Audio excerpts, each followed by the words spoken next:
All right. What's going on, everybody? It's Ross from 98 The Max. Welcome to the Stump, where we have local bands come in and talk about what's going on the scene, what they're doing, where they're recording, promote the product, this, that, and the other. And I'm really excited to have this because this is like maybe the first sober conversation I'll have with you guys. Absolutely. There's been many blurry nights at the High Tone and elsewhere. Yes. I think I saw Ross last night. I don't drink, so I'm always sober. Oh, so you're the one. You're the one who always knows where everybody is at all times. No, I'm a drunk. Okay, fair enough. Savage After Midnight, JT and Landon from Savage After Midnight. Thanks for coming in on the Stump. Thanks for having us, man. Absolutely. You guys have been busy as hell lately. Whew, it's been crazy. Yeah, we're on and off the road. We've got a bunch of big tours we're going to announce here really soon. We're doing some writing for the new record. That's been our big thing lately. Awesome. And yeah, man, just trying to string this thing together. This is addition to 1159, or is this on top of, or just separate? So we've got 1159 that's out today. Mm-hmm. Well, it was out a couple months ago when we released it, but we're actually going to release 1201, which is the second EP, and that'll probably be this year, late this year, early next year. Okay, cool. And 10 Feet Tall, that's been the single off of 1159. Right. It's been going around the country, getting radio play, and I mean, so all right, 1159. Is this so? Is this like a theme? It's kind of a play on the band name, Savage After Midnight. So I guess technically 1159 should be less savage than it is. But yes. One of the fans hit us up on Instagram. They were like, "You should just call the record Pre-Savagery because that's basically what 1159 is." We were like, "That's it. It should have just been Pre-Savagery." Done. 3 months late on that. Thank you for the great name. Right. No good conversations happen after midnight. Yeah. Nothing good happens after midnight. I was just thinking laying in bed, and like if you're a girl, and all of a sudden you hear that like the conversation's coming. I'm like, we're about to talk about something serious right now. Man. Can we wait till 7:01? Yes. Let me get to sleep so I'm well rested.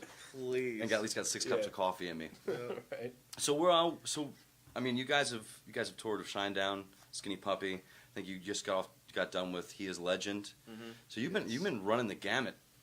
Yeah, we're trying to get a bunch of different tours under our belt. So like we did the Shinedown run, and we were lucky enough to be able to connect with that fan base, and they had been our lifeblood. Like the Shinedown fan base grabbed us and accepted us right away. So then we turned around and we did a Pop Evil tour, which is kind of obviously not the same fan base, but kind of similar in the active rock world, climbing the charts as well, doing really, really well, doing big tours. And of course we connected with that fan base too. So then we decided to throw a wrench in the works, so to speak, and we did a tour with He Is Legend and Memphis Mayfire to see if we could connect with the Warped Tour fan base, like the younger crowd. Yeah. And they loved it. I almost cussed, by the way. Yeah. I almost cussed. We're going to try not to curse, but that's cool. I'm going to try not Gosh, to effing curse. darned it. Flubbed up. I almost flubbed up there. Yeah, it's all good if we let it. Yeah, I want to say, don't worry if you do, but there's no way to bleep it out on Facebook Live. Yeah. I'll try. How about that? Done. I'll give you my best in effort. Yeah. I'm not even going to do that because I will curse. Will you? Oh, dude, I'm the worst. I'm like a sailor. I learn from the best. I learn from my mother. You get good at it when you have to do like terrestrial interviews. Yeah, well, there's no such. Well, cursing was never a big deal growing up because everybody did it. So it was like only when I started working radio, I'm like, I actually have to act like a decent human being now. So we're going to flip the podcast around. What's your best cursing on air story? I've only cursed on air once. Really? And it was the first time was this past Valentine's Day, and I was talking about Chris Rock. Was that your last job? Or? No, it was here. It was here. Actually, like I was talking to Danny about it, and people were talking about the dump button because what they have is they have this little console, and it accrues time. It like kind of takes a little bit here, a little bit there, and it stores it away. So you're not like actually like there's a 6-second delay, right? Like on television stuff. So if you say something, you have 6 seconds to press this button, and it'll wipe out what you said. Like so if you have to do it. I have to do it, and it's right next to my eyeball, like right here at eye level. So I'm like, it's always there. But I think I was talking about how Chris Rock's new special Tambourine came out, and you can always tell if a lot about somebody if like by what they laugh at. And I was like, if they don't laugh at that, shh. I was like, then you just gotta dump them. Depending on whatever the kind of joke is, like if they don't match your humor. And I was like, son of a bitch, and I had to push the. So you did it twice. No, yeah. only did it once, but then I was like, okay, because it was like one of those times where like I was getting cocky in my own head. I was like, yeah, we got this. We could say blah, blah, blah, blah. And you need like kind of like a kick in the nuts every once in a while to kind of take you down. So what's the recourse with, like, if you curse on air, do you get fined by the FCC or? No, you'd probably get fired. The station will get fined. You'll get fired. So the station gets fined. Yeah. You get fired. Yeah, but it works on a fire watch. So like, it's not like they actively police to say, hey, this is what they're like. Someone's not sitting there like, all right, okay. There's an F-bomb. Yeah, there's an F-bomb. Like, someone has to report it. So when they report it, that's when they'll come at you and be like, well, we heard you. They'll take the air check. They'll look at, because everything gets saved. Right. And then they'll listen back at it. And then they'll be like, oh, see, yeah, so we got to find you. And so you have to have a snitch involved, basically. Yeah. There's a snitch. And snitch. There are people, like, think about social media right now and how many people, how many haters there are. Just anything you do, there's going to be, like, fans who be like, oh, that's awesome, but there's always going to be a couple, like the 10%ers that just go out there and just dog and trash everything you're doing. But, like, it's not like that. Those are the people who are calling in to report that kind There's of always stuff. somebody that's offended at something you did. It's probably like a pack of Always. Germantown soccer moms driving around just waiting for curse words. You on say the that, radio. but soccer moms are the ones that are like, yeah, they're like that kids that they are taking to wrestling practice, soccer, arts and crafts, and like, man, half the time they just need like, I need someone to talk about murder right now. Murder porn's a thing. Soccer nowadays. moms get off on murder. Is the I'm not whole saying point. all of them, but I'm saying it's there. I'm saying it's In my personal deep experience, in there. that's what Yeah, they're into. I'd say it's a little lower, but it's in there. It's a gut thing. I would say it. No, someone's gonna get offended by this, but I would say it's people who are only child and don't have children usually have the most to say. Right. Yeah, like they know how people are supposed to be raised, this, that, and the other. Yeah. And I'm like, all right, have your opinions, but let's see you run the gauntlet. Have see a what couple happens. kids, you'll be into murder. I'm I telling guarantee you. There's a lot of people out there that just want to punch something. You can just see it in what they type and what they say. There's a reason Just why the punch something, you know, and it's over. stress balls. There's a reason why axe throwing bars are becoming a thing. Yes. Wow. Because people just need to throw something sharp and metal at something with a target. That is a liability nightmare. Absolutely, I by the way. couldn't imagine. I want to There go. has So, to be. so, like, we're at a bank right now, right? Yeah. I'd like to start a business where people can pay me money to throw my axes at the wall. Like, that is a legal liability nightmare. Yet they're so popular. If you're having fun at your house doing it with all your friends having drinks, what makes you think that someone else is going to have a good time with that? Absolutely. That's right. And lawn darts are illegal. And But lawn you darts. go And pay lawn darts to going throw on? axes. illegal. Banned in the 80s, man. This is unreal. We live in a crazy, crazy time. I'm just saying, when they make America great again, that's like lawn darts were the things I thought were coming back. Yeah. Did you just toss those things? No. That was Are they It actually was illegal? axe throwing instead. Are they Yeah. actually illegal? yeah. They outlawed them because they were solid metal harpoons, Yeah. and people would play them drunk in the front yard, backyard, at public parks, and It was kids. the cornhole of the 80s. Yeah, it was the cornhole of the 80s. And kids are just running around having a good time, this, that, and the other, and you're throwing it up. And a kid will be over there 5 seconds. 5 seconds later, He's impaled. he's He's dead. He's a dead child. dead child. Is that extra points? You kill a child in lawn darts. I mean, that was the problem. With You No win one's- the game. No one saw it, didn't happen. Yeah. Because if you ever played horseshoes or something like that, kids are Oh. always running around. Absolutely. I can see it happen, but Horseshoes is a wussy game compared to lawn darts. 100%. I wanted to say the other word. Yeah. I would dare say that lawn dart, like, they didn't invent horseshoes until they had Until to get lawn rid darts, of yeah. lawn darts. No, I think that's a safe bet. I really do. If you make your own, I've seen enough like metalworking Instagram accounts. Someone out there has got a really solid. Someone out there has a really solid set of lawn darts. Get in your attics. Let's start Yeah. here. Get in your attics. Get in your grandparents' attics. And let's see who's got lawn dart equipment.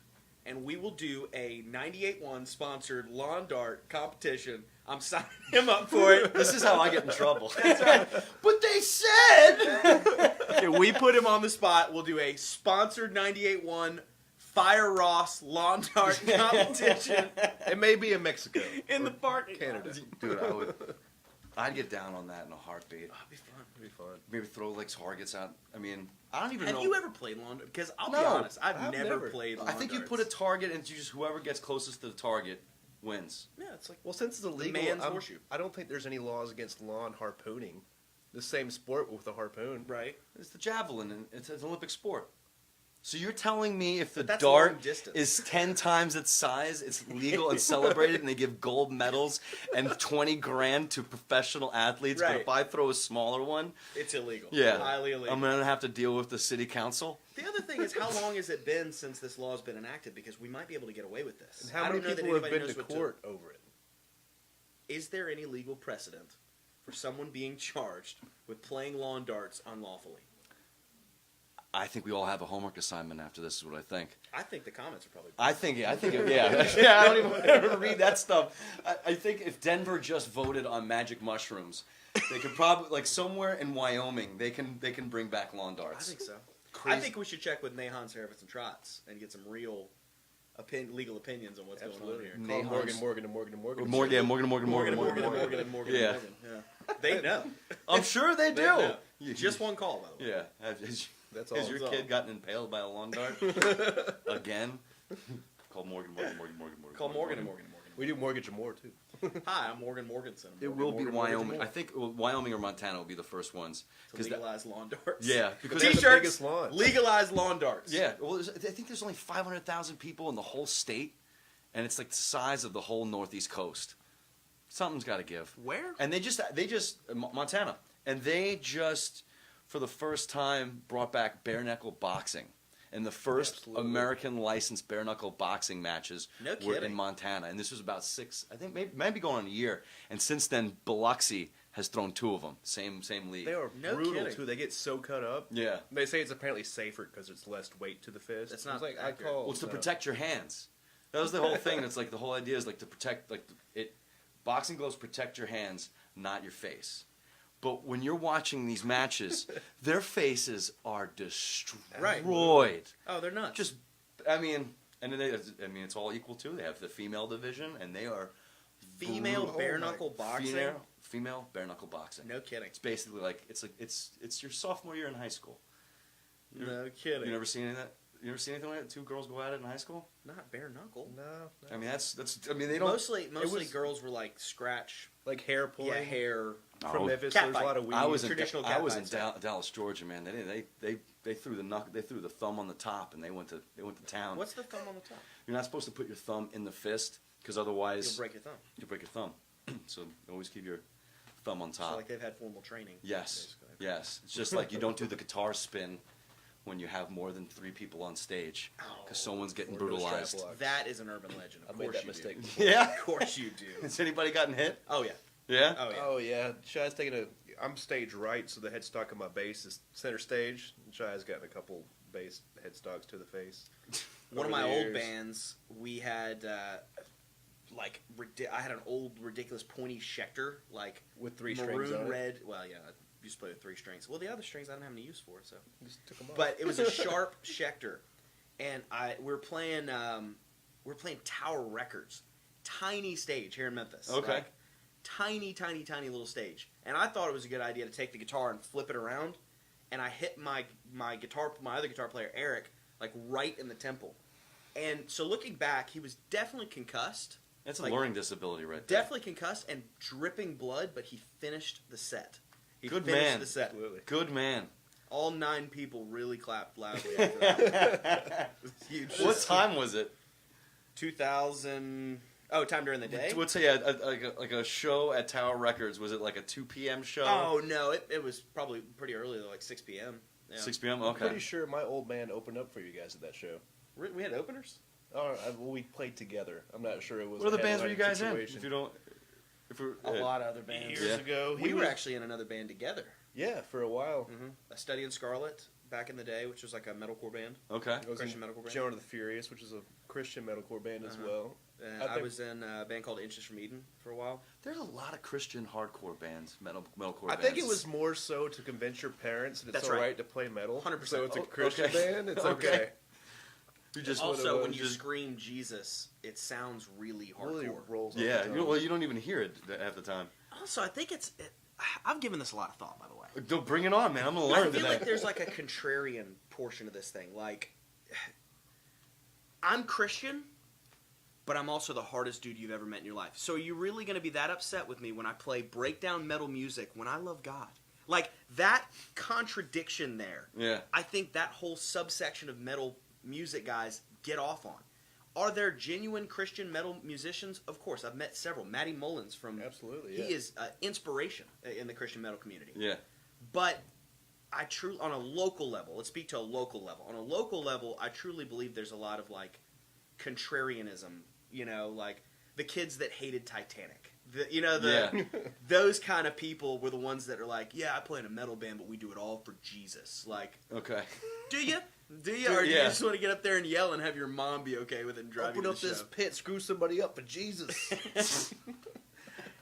Gotta be less VD in the Christian metal community than the other ones. You think, right? You think? Maybe. Especially with those loopholes they have going on. They got a lot of It was a lipstick and that wasn't the No, bachelor it's a parties. thing. There's a little bit of that. There's We'll take this this real dark real fast. This podcast could take a really hard turn right now. No, we're not gonna. But, yeah, I think we all know about the Christian loopholes. Okay, all right. I never really thought about it like that. I just thought because I went to a Presbyterian middle school, and uniforms the whole nine. We went to chapel on Wednesdays. Yeah. And I mean that's when I discovered NoFX. Oh, yeah. That's when I discovered like a lot what other bands we were listening to. But you also had like Squad 5-0 and Value Pack and all these other kind of Christian punk bands and stuff like that. But most of the stuff we were listening to, like that was the guys that we'd show our parents. They'd be like, look. But meanwhile, you would never show them Heavy Petting Zoo. Yeah. Like, we actually had a friend who got caught with that album on campus, and it was like that was he got his because I don't know if you know NoFX Heavy Petting Zoo. It's got a guy pleasing a sheep on the cover of the album. Pleasing. I don't know that the sheep liked it at all. Mixing records on a sheep. I think that's He was presumptive pleasing to say himself that with the the sheep sheep. was pleased. Yeah. I mean, no one can ask the sheep if it was good or You not. can ask the sheep. You could? You can ask the sheep. I He said, man. Just you go, boy. How was it? Not bad. Not bad. But you got caught with that. You got suspended. His parents took all his records away, and that was and then he could only buy his parents had to buy all his music now. Wow. It was rough on the kid. I had a similar thing happen. I think everybody kind of had that growing up a little bit. I wasn't allowed to watch Rugrats. I was like, Dad, I'm 32. You weren't allowed to watch. I can watch Rugrats, but I won't watch Rugrats. No, seriously, when I was growing up, Rugrats, certainly Ren and Stimpy. I Certainly yeah, Ren didn't and watch that Stimpy. either. Yeah. But the other one was Rocco's Modern Life. They had a problem with that one. Ren and Stimpy, I can kind of get. I don't have kids, but like if I had a kid, I'd have to probably do a double take about Ren and Stimpy. But Rugrats, their rationalization was, well, they disobey their parents every week, every episode. Yeah. Like, what? They're babies. Like, Well, Rocco's That's a Modern line Life. in the sand right there, man. that's what I think. Yeah. That's what I think. So I grew up in a really weird household. Really strange. Like, you can't do this, you can't do You that. can't accuse them of not paying attention, though. They paid attention. And the music thing, though, they let me listen primarily to whatever I wanted to listen to. Okay. But if I played it in the car on a road trip, then was that the F word? That's now out of your catalog of music. No, Yeah, you got to scout it real we're breaking carefully. the CD in half now. You know? There Yeah. was no way to hide what you were listening to back then either, because it was all physical CDs Yeah. that you had to have, Uh-huh. or the cassette that I inherited from my sister or something. But I never I thought always about that, wanted yeah. a Metallica CD, always. Never could get one. I was like, you can't listen to those guys. You're too young. Now it's like one of our favorite bands. Now, fast forward. What do they think about you playing in a band, opening up for and touring around, playing with bands? It's It's just on a different caliber now. Mm-hmm. So I think one of my parents' biggest criticisms back in the day was the music that we were putting out when we were growing up, seriously, 14, 15, really, really young, was unintelligible screaming, Mm-hmm. But it kind of spoke to our hormones, we'd yell about stuff. So the only criticism I really heard back then was, the production's good, that's good guitars, it's a little heavier rock than I would like. I just don't understand what you're saying. Yeah. That was the only thing they really say about it.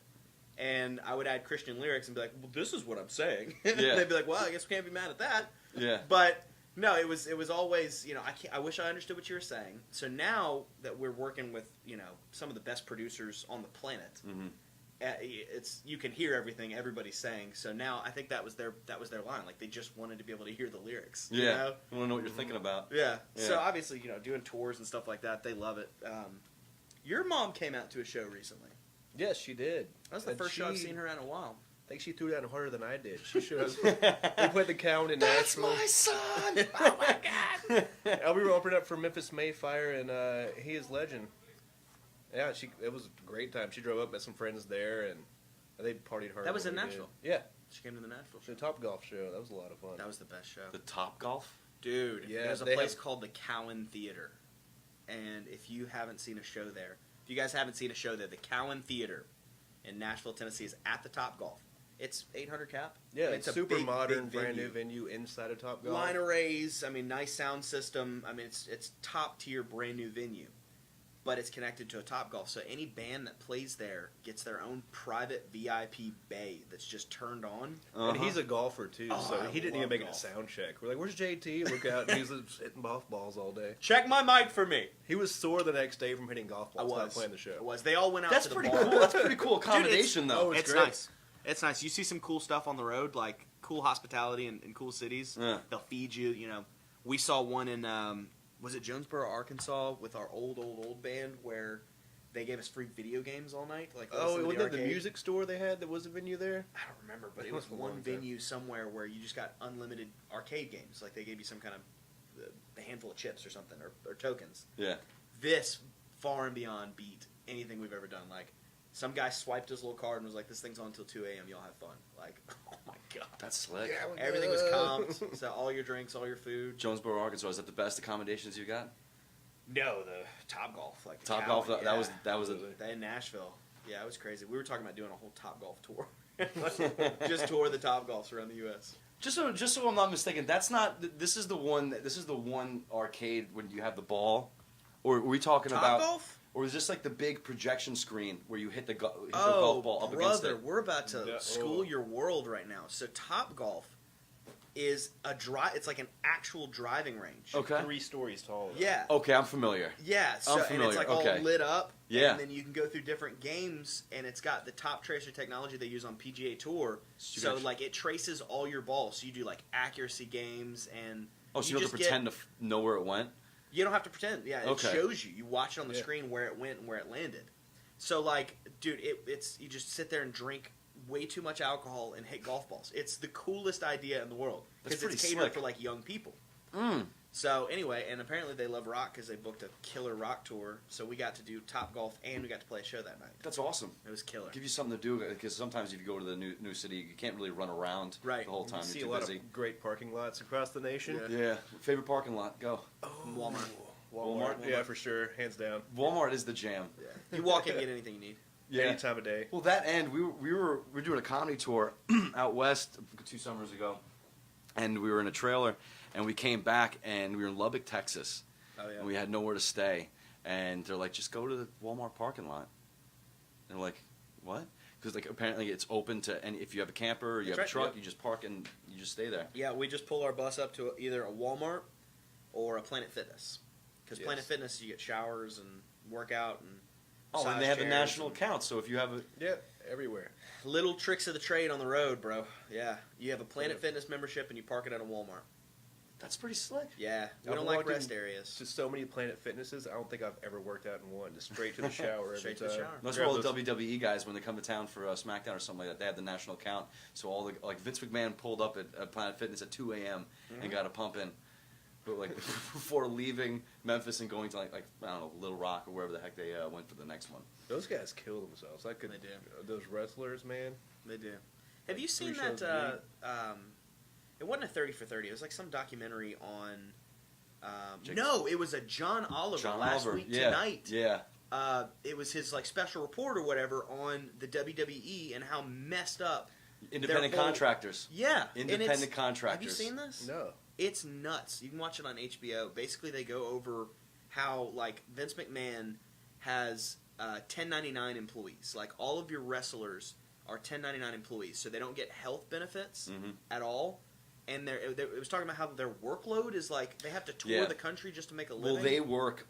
I mean, essentially, they're working like like 50 weeks out of the year. So there's no off season. I mean, that is some tough work jumping around, getting hit with chairs, this, that, and the other. But like if you're a football player, 16 weeks. If you don't make it to the playoffs, 17 weeks now. Like if you don't make it to the playoffs, you're done.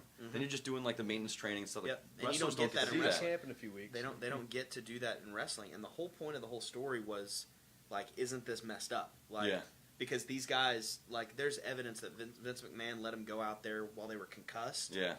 And CM Punk, that was the whole thing with CM Punk. They were like, all right, you just wrestled here. You want to go to Europe now to wrestle? He's like, what? Yeah. So they pumped him gave him a Z-Pack, which I think a Z-Pack is antibiotics. I think he was concussed. They just sprinkled antibiotics on the problem. That doesn't do anything. And that was like the next as well. Right? And then I think that was the next match was the one where he crapped himself. Right. Yeah.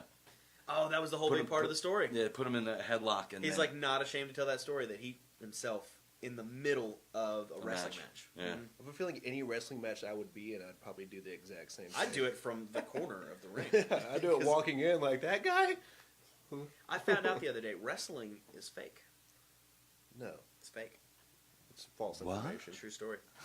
This is not hashtag fake news. This is real talk. They don't hit each other. They don't hit each other. They just go, ugh. That's why I love Brock Lesnar so much. Like, I love that man. Because he can fight.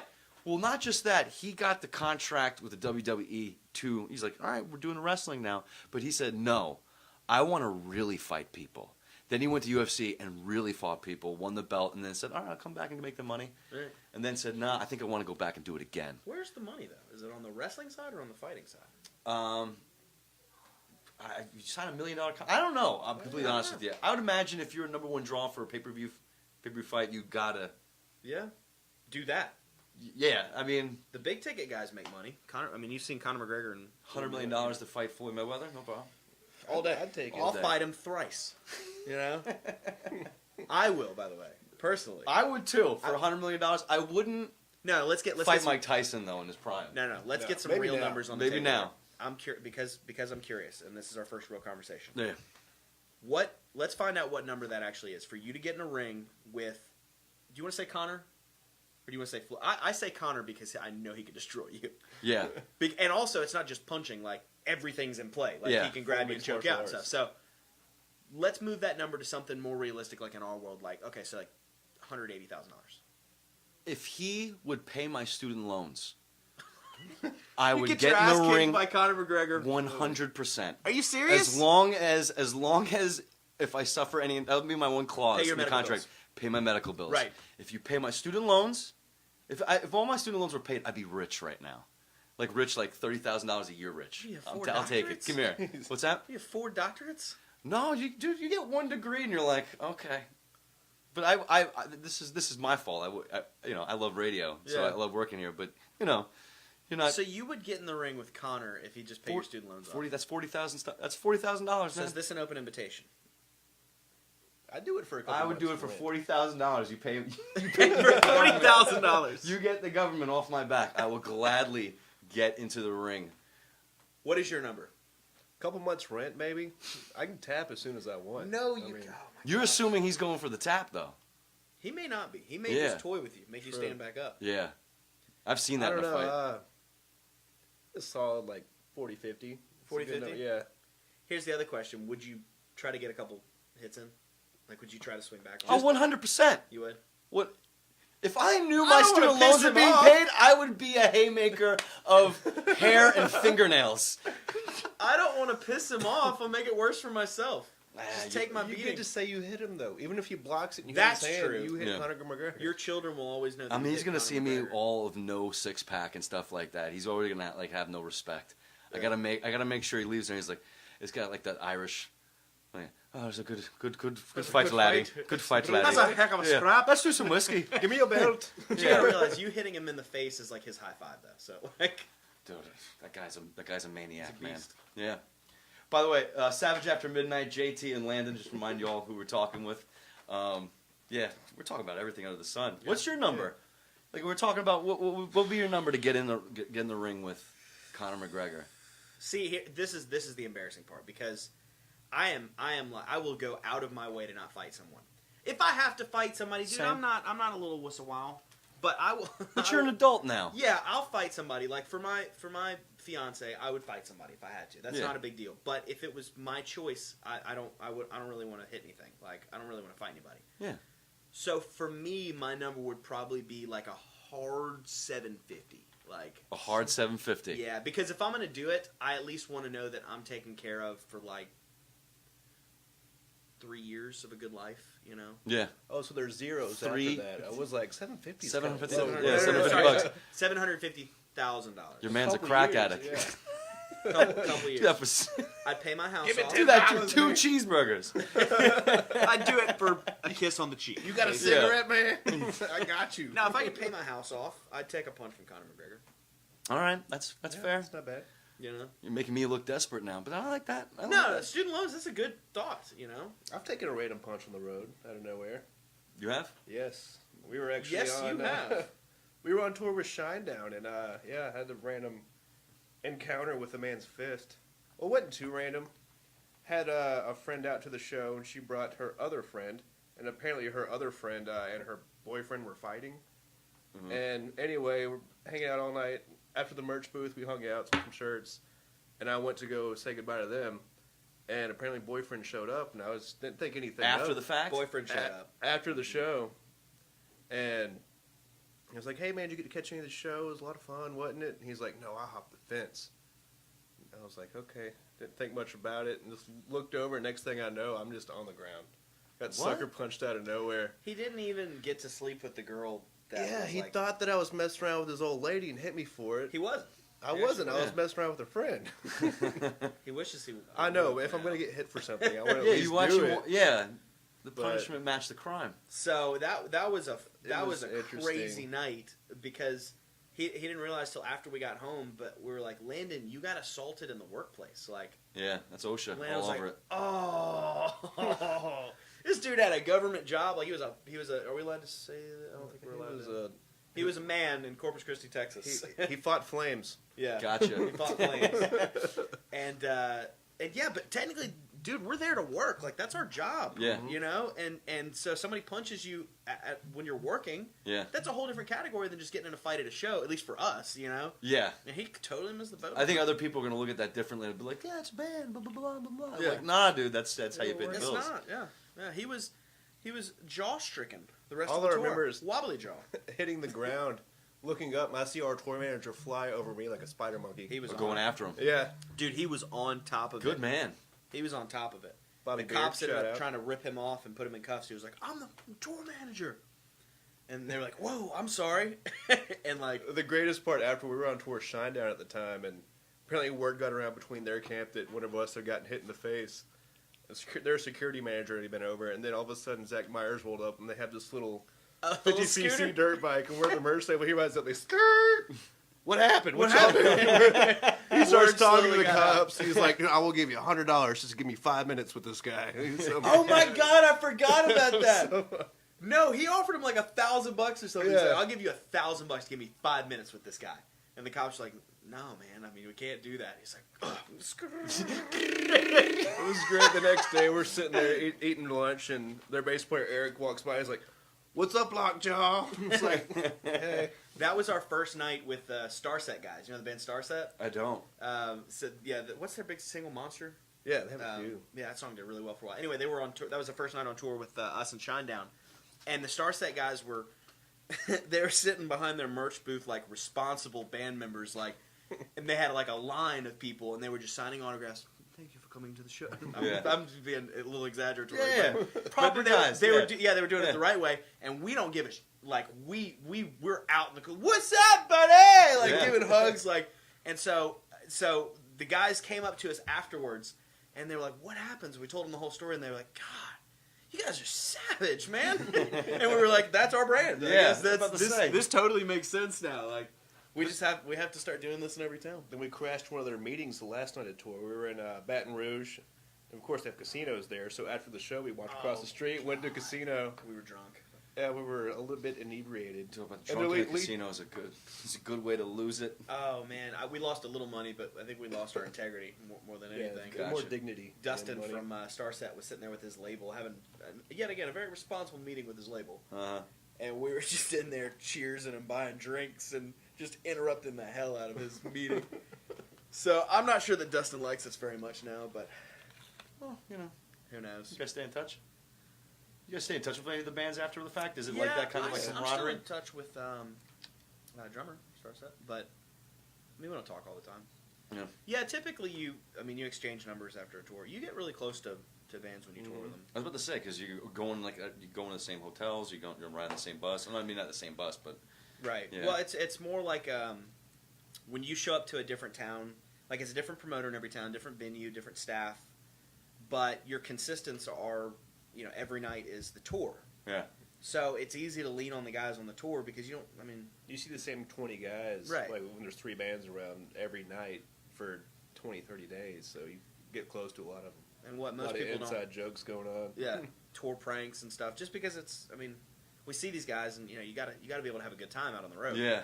But what nobody really talks about, that I haven't really heard any other bands talk about, is when we all get together at festivals, it's like a family reunion of everybody. Oh, It's yeah. like the meeting of the 5 families. I believe it. Because we've all toured with everybody. So Yeah. the ones we don't know, we know somebody we've toured with.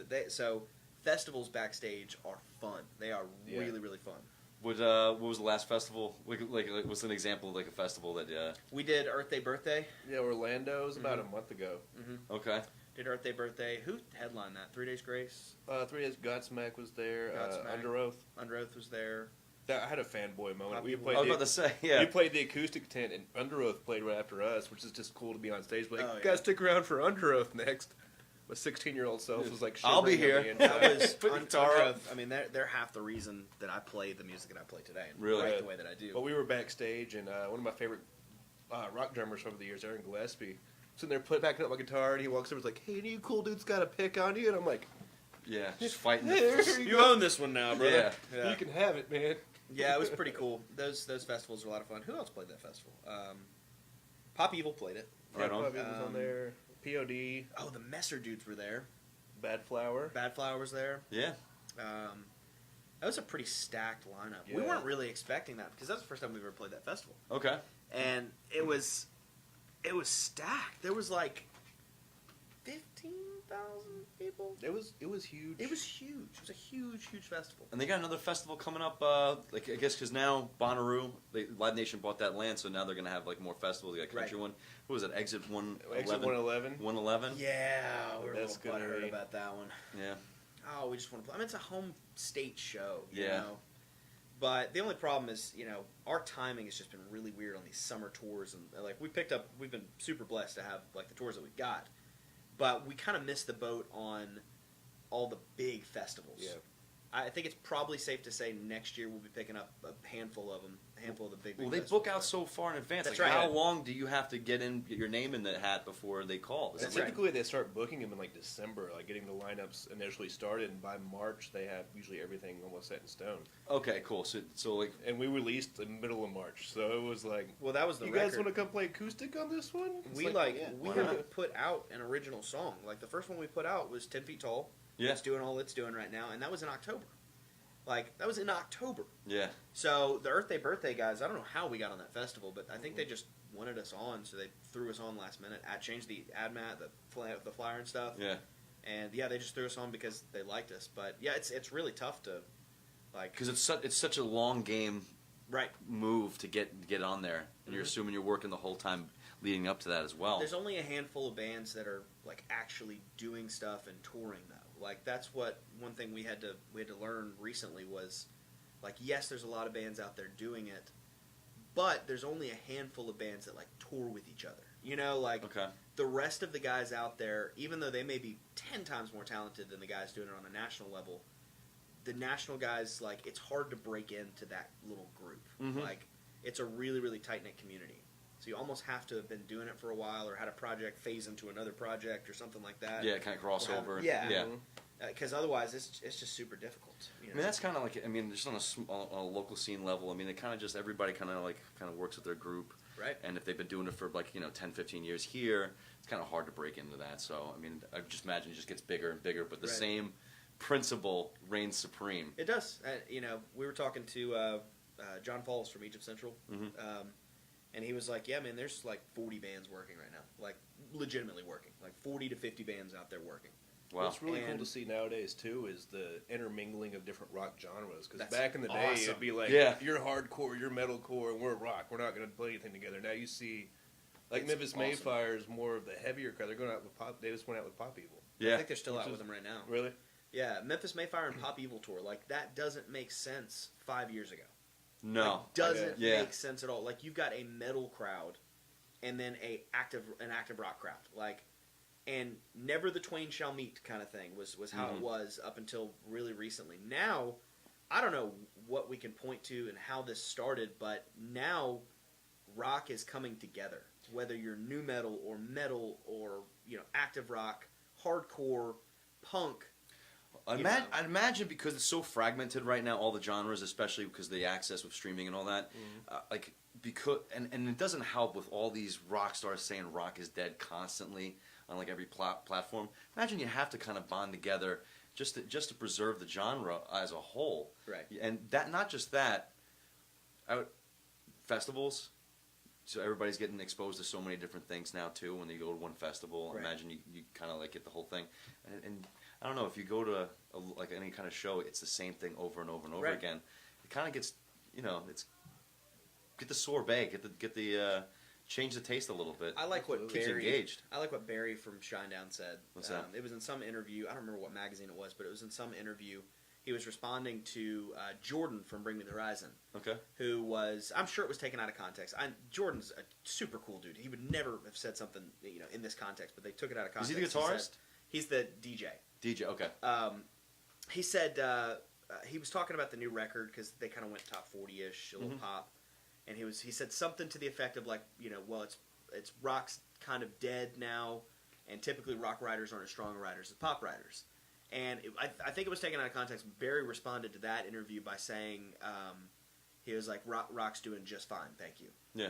And I tend to lean more with Barry. Like, if you come out to a Savage After Midnight show with a couple other decent bands that we're out with, like we're about to do a New Year's Day Diamante run, you go to one of those shows, you'll see rock is not dead at all. It depends on where you are. Rock is struggling in some markets. I think we're sitting in a market where rock's struggling a little bit because we're big on hip-hop. Yeah. But as a whole, there's still plenty of money in rock. People are still booking rock tours. There's bands like Bring Me the Horizon that are bringing a new generation of rock fans into rock. Yeah, and they've changed over the years too. They have adapted a little bit. I love what they're doing. Yeah. I mean, I'm a huge Bring Me the Horizon fan. First interview I ever did was Keith Buckley of Every Time I Die, and then they were on tour opening up for Bring the Horizon and Oliver Sykes. Wow, how long ago was that? 8 years ago? 7, 8 years ago? That would have been before Sempiternal. Yeah, Sandpit Turtle. Sandpit Turtle? That's what people call a record.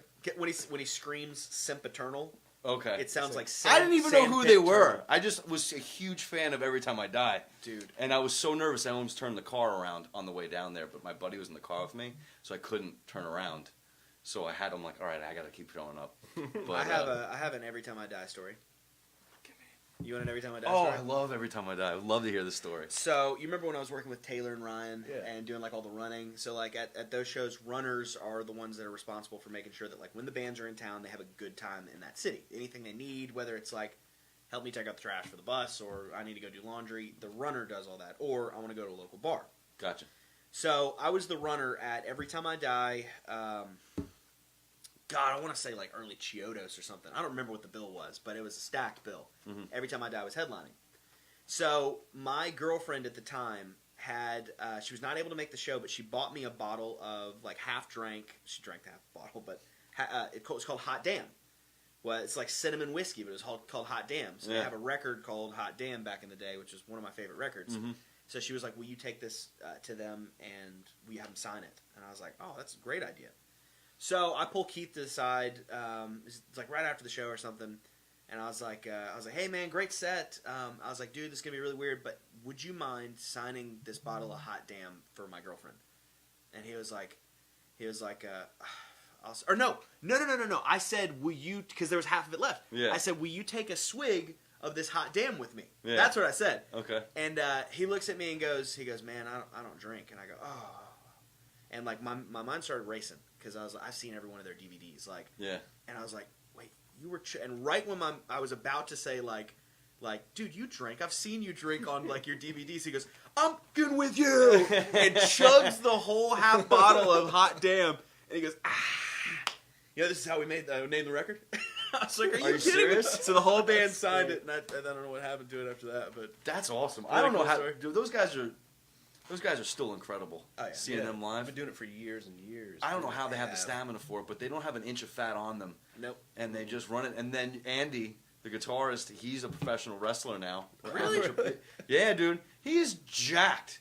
He eats avocados in the morning and just craps out excellence. That guy is, and it's Buffalo, New York. It's like a Buffalo. It's like a. I think Is that where they're from? yeah, they're all from Buffalo, New York, Buffalo? which is a tough town, man. It's tough. I mean, it's old industrial city that kind of, Oh yeah. you know, the industry left and they kind of reinventing themselves, kind of just still trying to figure it out and recover. But yeah, the Buffalo wrestling scene's gonna be insane. It's wrestling up there. Wrestling. It's got to be hard to get into that Speedo when it's like 4 degrees outside too. It's gonna Yeah, be like yeah, I'm sure they do it Buffalo's out on cool. the ice. Buffalo's cold. We actually have a show. I think we're doing. No, I don't think that's announced yet. All right. On your website, I know you guys got a whole bunch of California gigs coming up. Then you're going to come back and then go back up northeast. Yeah. I have all of our tours that are announced and unannounced scrambled in my head. So Cool. Yeah. go to our website if you'd like to see what tour dates are actually announced right now. But in that area is actually really, really cool for rock. We played Portland, Maine on the tour with, was it Pop Evil? It was with Pop Evil. And that was during the polar vortex. Oh, damn. But the night before in Syracuse, the generator on our tour bus decided to explode. Yeah. And so we had no heat or power on the bus for a couple days. In negative 20 weather. Yes. That's brutal, man. It was bad. That'll It break was- your strings on the guitar. It gets so cold. I think it broke my penis. Yeah. It broke my penis. We went and got like this battery powered heater from Walmart and we're huddling at like a campfire going down the road. Damn. It was really it was bad. rough. Yeah. We had a hotel for a few days on that Yeah, one. because it wasn't just snow. It was the blisteringly cold Yeah. wind chill that came with it. Yeah, it was bad. Luckily, like, enough dudes farting and breathing in a tour bus will, like, organically warm it up. Yeah. And then we had to get a Walmart heater, but, dude, that was one of the worst things to wake up to ever. Ice on the windows. and Yeah. Pick up a water bottle, you see it freeze from the bottom up. You're like, oh. Yeah, I couldn't wait to get to a humid, damp venue by the time that's We over. couldn't wait to get to a Walmart. Like, If anything, we've sold Walmart Walmart. pretty well today. We have I plugged don't know if they do Walmart. sponsorships, but We earned one by now. I think every touring band's earned a Walmart Absolutely. sponsorship. They should be, man. As soon as we knew that you can camp out front of there, that was They a just don't care. godsend. Why don't they care? We set up chairs and had play solo lawn cups. oh, we've played had lawn darts. cookouts. Lawn darts. We're playing lawn darts at Walmart. Lawn darts are illegal, but Walmart parking lot darts are I not. guarantee you, the first There's no laws the first in a Walmart supermarket parking lot. that gets them is gonna be a Walmart. You think so? Why not be next to a camo? Okay, is there a safer... Here we go, back to the lawn darts. Is there a safer version of lawn darts? Like, is there a... It's probably Nerf. Like it's got Yeah. like a little Nerf plastic lawn and darts. Suction cup Yeah. on it. I know that's got to exist. I That's mean, Nerf has never killed a child. We can say that about Nerf. I It's don't never know. killed Can a you? child. Close. Feel pretty I'm safe not that saying confident. it. Like, I'm not that confident. I feel pretty safe saying it. feel Do like you not Pretty feel sure it's safe saying happened in that? at least No. Florida before. You think there's one Nerf death on record? 100%. Oh, Gotta dude. be. Hold on. But I feel like I don't want to be saying like, yeah, someone's had to overdose from marijuana once. But like, I don't know. I just don't like kids.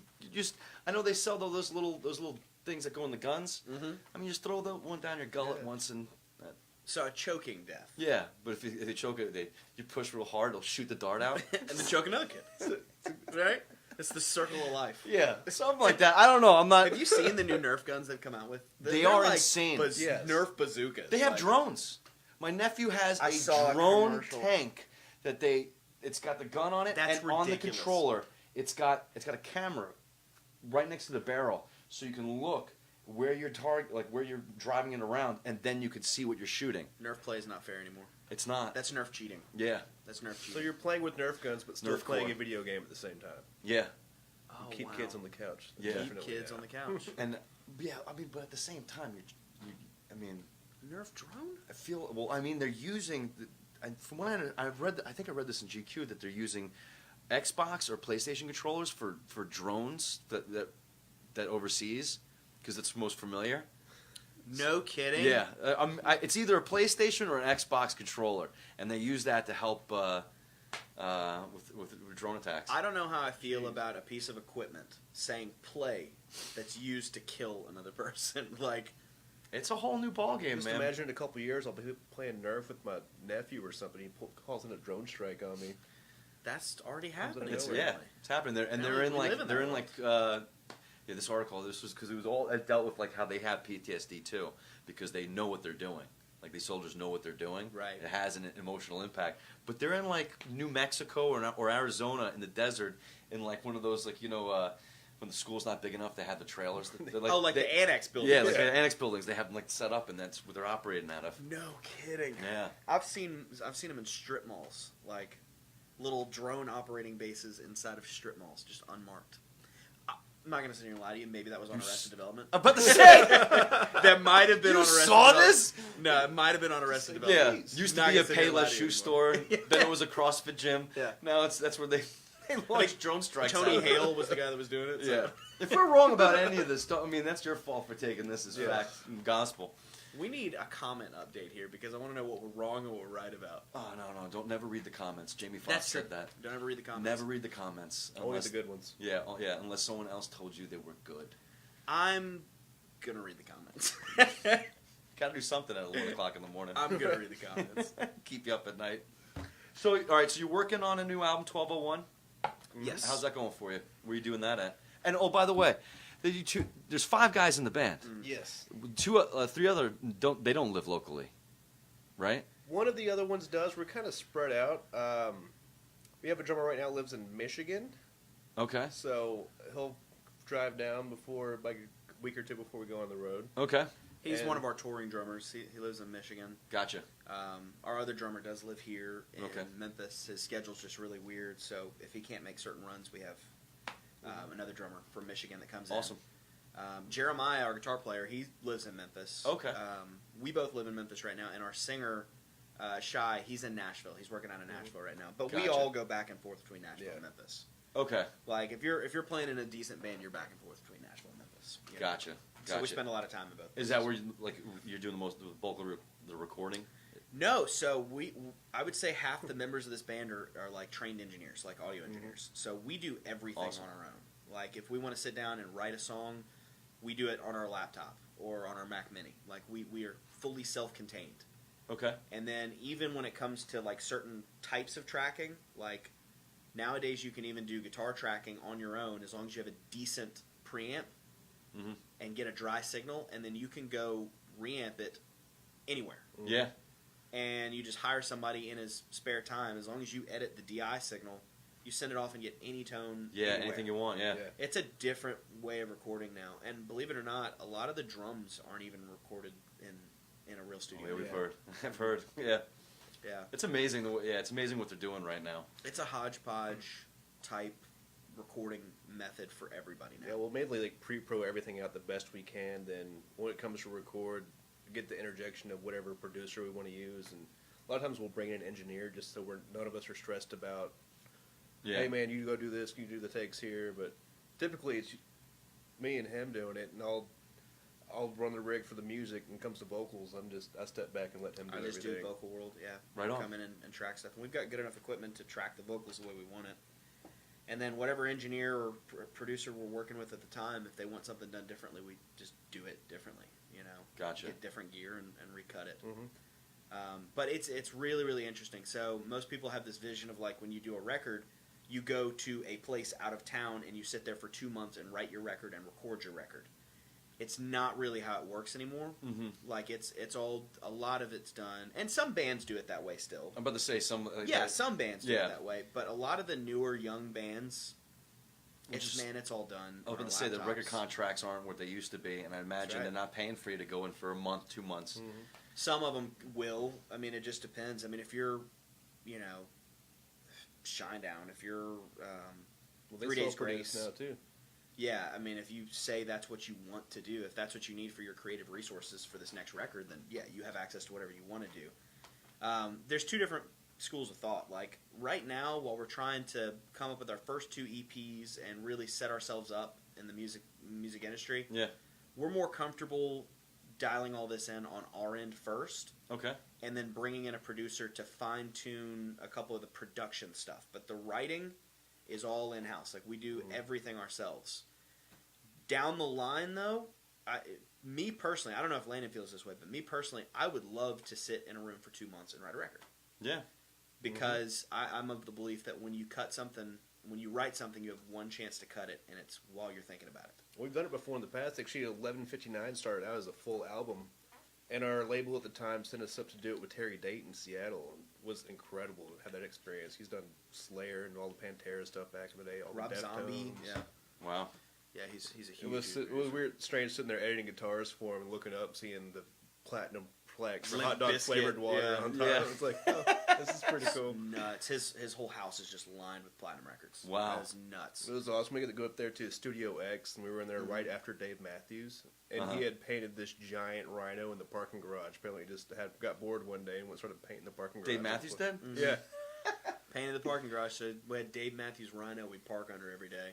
I just saw him backstage at Music Fest this year, and I just walked past, and he goes, and we just connected eyes. He's like, "Hi." I was like, "What a pleasant man." Pleasant man. What a pleasant man. That's funny, dude. Yeah, Dave Matthews is a really, really solid dude. Yeah. I noticed something else, too. Those superstar guys, like the, top, upper echelon rock stars that have been around for a while, or really any genre of music, typically they're really, really cool people. Can't last that long. That's what I'm saying. Yeah. Because they say who you see on the way up is also who you see on the way down.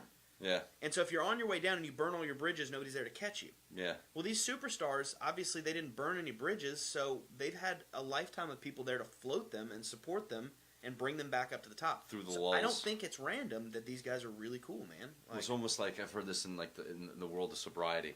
That you have a lot of people with 1 to 5 years, and you have a lot of people with 10 to 15, 20 years. But that 5 to 10 year mark, that you don't really have, because that's when people burn out. Yeah. So I imagine when you're on a grueling schedule, when you've already been doing it for 7, 8 years before you even 3, 4, how many years before you broke out. So you already have those miles underneath your belt. Mm-hmm. So I imagine then you have that success, you get that short run, and you could sputter out and it could take its toll real fast. I mean, you hear stories about that happening all the time. Yeah. Just people, they were absolute jerks on the way up, and then they needed a little support on the way down, and they didn't have it. Nobody was there to catch them. So we try our best to live like that. I mean, absolutely. It's way easier to say it as we're sitting here talking in chairs or whatever. Yeah, well, to live it is a little harder. I'm sure there's a lot of people out there that think I'm an absolute horrible person. Yeah, all it takes is catching that person on the wrong day, right? At the wrong yeah, time. Maybe yeah. I just woke up and I'm walking to the truck stop to find a good place to take a poop, and sorry, man, I'm in a rush. Yeah, yeah. I always root for the celebrity, though. Anytime a celebrity goes nuts, I always root for the celebrity because I understand how practically insane it is. Well, here's the other thing. It's the viral nature of it. So when someone says to you "Oh, I met this celebrity," yeah, automatically the very next response is they were awesome or they were a jerk. Yeah. So the moment that you're mean to one person, every person that person touches, it's a viral nature of this person's a jerk now. Yeah. Because I have it from a reliable source that this person's a jerk because of one instance. And I can tell you, it's really, really difficult sometimes. And a lot of times, they may not even mean to be mean. Just short. I don't think I've ever not taken a picture with somebody, but I could certainly see a time where I might say, not right now, or whatever, Yeah.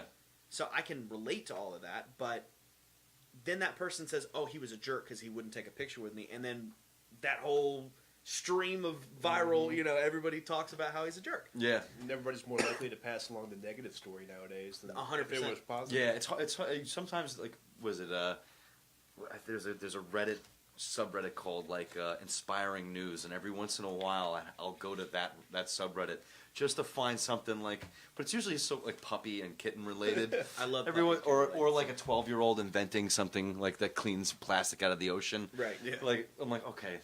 Still, just get the juices flowing, just to get that positivity up, because there's a lot. The world is great. You need to send me a link, by the way. Yeah. I'd love puppy and kitten stuff. in my life. Dude, all day, every day, man. My Facebook is nothing but fight videos and puppy videos. Like, I love great. takedowns. do you like takedowns? I love takedowns is a great page on Facebook. Oh, okay. It's just takedowns.